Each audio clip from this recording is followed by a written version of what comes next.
मालेगांव शहर को मुसलसल बदनाम करने की कोशिश की जा रही थी। उसी सिलसिले में हमने रेस्ट हाउस में एक प्रेस कॉन्फ्रेंस ली और सोबत आई बच्चाओं जो है उनको भी बोला गया।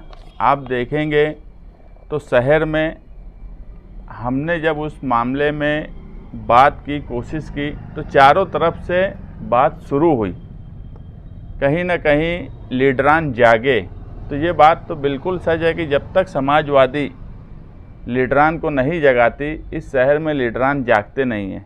मगर उसके बाद भी जिस तरह से नुमाइंदगी की ज़रूरत है उस तरह से ना बात बोली जा रही है, ना उस तरह से कोशिश की जा रही है।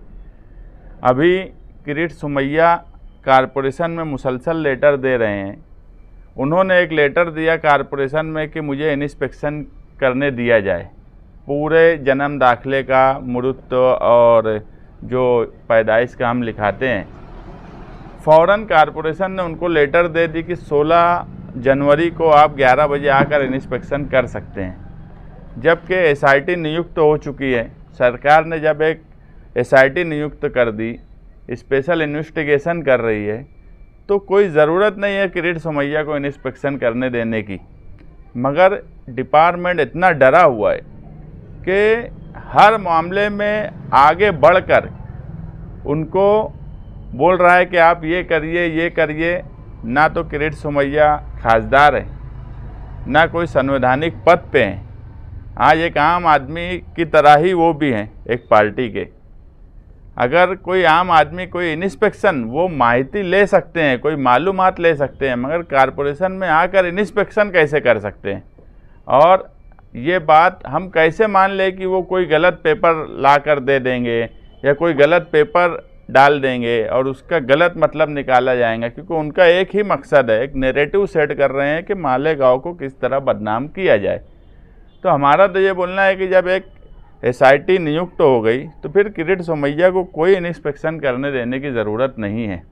क्योंकि मैं देख रहा हूँ कि तहसील से लेकर कारपोरेशन तक सारे अधिकारी डरे हुए हैं और कोई ना कोई ऐसी बातें हो रही है जिसकी वजह से मामला कुछ रह रहा है और कुछ निकल जा रहा है। और एसआईटी का नियुक्त होना भी मालेगांव शहर के लिए अच्छी अलामत नहीं है। मालेगांव शहर में ये मामला ऐसा नहीं था कि जिसके लिए स्पेशल इन्वेस्टिगेशन करने की ज़रूरत है। आज कई बड़े बड़े मामले महाराष्ट्र में पेंडिंग है जिस पे कभी एसआईटी नहीं बनती।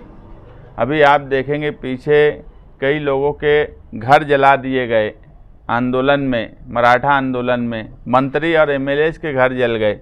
उस वक्त कभी एसआईटी नियुक्त नहीं हुई। और मालेगांव शहर में ऐसा क्या मामला हो गया कि बदनाम भी कर रहे हैं और इस तरह की बात भी कर रहे हैं? हम ये सारे मामला देख रहे हैं और हम यही चाहते हैं कि नुमाइंदा जो मालेगांव शहर की नुमाइंदगी कर रहे हैं वो कोई ठोस लाए अमल इस पर तय करें। मगर अभी तक तो ऐसा कुछ समझ में नहीं आया। हमने इससे पहले भी 26 जनवरी तक बोला है कि हम 26 जनवरी तक देख रहे हैं। इस दौरान हम कोशिश करेंगे कि किसी तरीके से इस मामले में शहर को बचाया जाए। ये शहर पे फिरका परस्तों का ऐसा पंजा है जिसका भुगतान हमें बरसों भुगतना पड़ेगा और आज भी हम भुगत रहे हैं। ऐसे वक्त में शहर को सही राह दिखाने की ज़रूरत है, कानूनी और जमहूरी तरीके से। इसीलिए हम आज आप लोगों को बुलाए हैं कि मालेगांव शहर में हमारे बात बोला तो जा रहा है मगर जिस तरह का लाए अमल तय होना चाहिए नहीं हो रहा है। इंशाअल्लाह 26 जनवरी तक हम एक अच्छा लाए अमल कानूनी और हर तरीके से तय करेंगे। ये बात भी अगर किरीट सोमैया को इजाज़त दी जाती है तो ये कहीं ना कहीं सरकार की ही मिलीभगत है, इसमें ऐसा लगता है आपको? डर है। मुझे ऐसा लगता कि तहसील ऑफिस से लेकर कारपोरेशन के ऑफिसरान सरकार से डर रहे हैं, जबकि इसमें डरने की कोई ज़रूरत नहीं है। कायदा कानून से बढ़कर कोई व्यक्ति, कोई आदमी हो ही नहीं सकता, मगर डर की वजह से ये सब दिया जा रहा है, करने दिया जा रहा है। मैं क्या बोला कि कोई भी आम आदमी इंस्पेक्शन कैसे कर सकता है? तुम मालूमात ले सकता है, मालूमात के लिए वो पेपर दे सकता है, आप मालूमात उसको दीजिए।